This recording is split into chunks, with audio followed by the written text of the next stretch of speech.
আল্লাহ আমার স্বামী জানটা বিক্রি দাও, আমি হজ করতে যাবো, আমরা দুজনে হজ করতে যাবো, আমার স্বামী জানটা বিক্রি দিয়ে দাও। দুজন রেফার করার মধ্যে একজনকে রেফার করার সময় মানে গাড়িতে তোলা অবস্থাতেই মারা যায়। তাকে আমরা কিছুক্ষণ আগে মৃত হিসাবে ঘোষণা করেছি।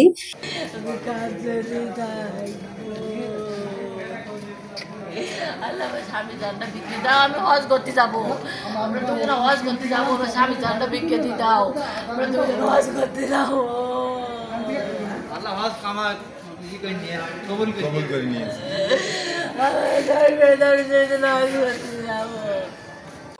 সাড়ে 12টার দিকে এরা আসছিল বাজারঘাট করে বাসায় যাচ্ছিল।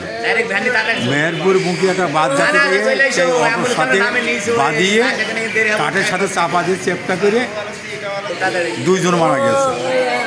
আজকে আনুমানিক দুপুর 12টার সময় আলুদিয়াতে অ্যাক্সিডেন্ট হয়। সেখান থেকে টোটাল 6 জন হাসপাতালে আসে। এর মধ্যে একজনকে মৃত অবস্থাতেই পাওয়া যায়, দুজনকে রেফার করা হয়। তো এর মধ্যে দুজন রেফার করার মধ্যে একজনকে রেফার করার সময় মানে গাড়িতে তোলা অবস্থাতেই মারা যায়। তাকে আমরা কিছুক্ষণ আগে মৃত হিসাবে ঘোষণা করেছি এবং বাকিদের অবস্থা স্থিতিশীল আছে। তাদেরকে আমরা ভর্তি রেখে অবজারভেশন রেখেছি এবং 1-2 জন যারা আছেন তাদেরকে আমরা প্রাথমিক ট্রিটমেন্ট দিয়ে বাসায় পাঠিয়ে দিয়েছি।